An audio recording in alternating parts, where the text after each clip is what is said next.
Dalam menyebarkan risalah ilahi, Nabi Muhammad SAW memiliki banyak pengikut yang setia atau para sahabat, merupakan generasi terbaik dalam sejarah Islam. Hal itu ditegaskan langsung oleh Rasulullah SAW. Beliau bersabda, "Sebaik-baik manusia adalah generasiku." Hadis riwayat Bukhari Muslim.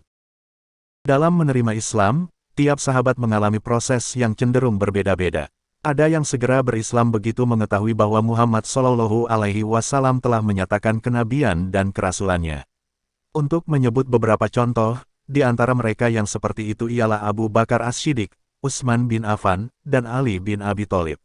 Sementara, ada pula yang sempat melalui jalan berliku sebelum hatinya disinari hidayah Allah Subhanahu wa Ta'ala. Salah seorang sahabat yang demikian ialah Khalid bin Walid. Sebelum menjadi seorang Muslim, dirinya sangat memusuhi Islam. Ia merupakan tokoh kunci di balik kemenangan kaum musyrikin dalam Perang Uhud. Bahkan, nyaris saja sekelompok prajurit yang dipimpinnya menjebol pertahanan muslimin di Perang Khandaq. Nama lengkapnya ialah Khalid bin Walid bin Mughirah bin Abdullah bin Umar. Nasabnya bertemu dengan Rasulullah SAW pada Murrah bin Ka'ab. Oleh kawan-kawannya, ia kerap disapa dengan sebutan Abu Sulaiman atau Abu Walid. Dia juga berjuluk Saifullah atau Saif Allah al-Maslul yang berarti pedang Allah yang terhunus. Gelar Khalid bin Walid ini langsung diberikan Rasulullah karena keahliannya dalam peperangan. Lelaki yang berperawakan gagah ini lahir 30 tahun sebelum Hijriyah atau kira-kira pada 592 Masehi.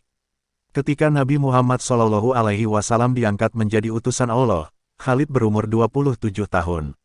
Beda usia antara dirinya dan Nabi SAW sekitar 22 tahun. Ayahnya adalah Walid bin Al-Mughirah, kepala suku Bani Mahsum yang masih bagian dari suku Quraisy di Mekah. Sedang ibunya bernama Lubabah binti Al-Harith. Karena ayahnya sangat kaya raya maka ia terbebas dari tugas dan kewajiban apapun itu. Keluarga mereka juga terkenal sebagai keluarga yang kaya dengan memiliki harta berupa kebun, emas, hingga budak. Namun, keluarga Khalid sangat memusuhi Islam. Khalid pun dididik memerangi Islam. Ia suka berlatih menggunakan berbagai macam senjata. Tak heran kalau ia juga suka berkelahi kalau ada orang yang menantangnya. Sejak kecil ia sudah menguasai bidang seni dan menguasai strategi perang yang menjadikannya ingin seperti ksatria. Menjadi seorang pemimpin yang besar dan menjadi pahlawan di medan perang yang sangat dihormati adalah yang ia idam-idamkan. Hal ini yang mendasari Khalid bertekad untuk menjadi seorang ksatria yang hebat di tanah Arab. Dorongan dari sang ayah dan keluarga besarnya yang merupakan orang terpandang di suku Quraisy juga menjadi dasar Khalid untuk mendapatkan kedudukan terhormat. Dalam proses belajar seni bela diri dan berperang, ia dengan mudah menguasai teknik memanah, berkuda, dan memainkan pedang. Selain itu, ia juga memfokuskan diri pada taktik militer. Bakatnya ini semakin terasa berkat ketekunan dan latihan keras yang dilaluinya. Khalid dewasa menjelma menjadi orang yang berani dan mahir dalam bidang militer. Pengetahuannya mengenai taktik perang pun menakjubkan. Baju perang yang ia sering pakai merupakan baju yang sangat berharga bagi dia, kancing bajunya berasal dari emas. Dan mahkotanya bertahtakan berlian. Khalid bahkan menjadi panglima perang kaum kafir Quraisy. Saat perang Uhud yang berhasil meluluhlantakkan kaum muslimin. Pada saat Perang Khandaq, Khalid mendapat tugas untuk membunuh Nabi Muhammad. Saat itu, hampir saja Rasulullah terbunuh. Setelah peristiwa itu, Khalid bin Walid mendapat surat dari saudaranya yang baru masuk Islam. Dalam surat itu, terdapat ucapan Nabi Muhammad yang memuji kekuatan dan kecerdikan Khalid bin Walid. Saat membaca kalimat itu, Khalid pun tertegun. Dia tak menyangka seseorang yang hampir dibunuhnya justru malah memujinya. Bagaimana bisa orang yang hampir kubunuh malah memujiku, bisik kata hatinya. Setelah resmi memeluk Islam, Khalid kembali ke Mekah dan mengumumkan akan ikut bersama Nabi Muhammad SAW. Seluruh masyarakat Mekah kaget dengan pengumuman itu, bahkan keluarga dekat dan para petinggi kafir Quraisy menentang keputusannya. Namun, Khalid telah mantap hati dan keimanannya untuk bergabung dengan barisan Islam di bawah pimpinan Nabi Muhammad SAW. Khalid lalu pergi menjumpai Rasulullah di Madinah dan menyatakan masuk Islam. Mohonkanlah ampun untukku atas segala yang telah aku lakukan untuk menghalangi orang dari jalan Allah, kata Khalid kepada Rasulullah. Ya Allah, Ampunilah Khalid bin Walid atas segala yang telah ia lakukan untuk menghalangi orang dari jalanmu, kata Rasulullah. Setelah itu, Khalid kembali ke Madinah di mana ia ditunjuk oleh Nabi Muhammad SAW sebagai panglima militer pasukan Islam. Khalid menjadi panglima militer Islam dari era Nabi Muhammad SAW hingga era Khalifah Umar bin Khattab. Masuknya Khalid dalam peperangan berhasil mengatur strategi untuk keluar dari perang dengan selamat. Sejak saat itulah, Khalid mendapat julukan Pedang Allah.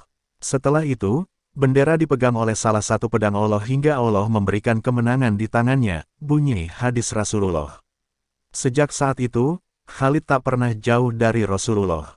Hingga Nabi Muhammad wafat, Khalid tetap teguh membela Islam. Keahlian menghujam pedang, berkuda, dan menyusun strategi membuat Khalid selalu dipercaya menjadi panglima perang.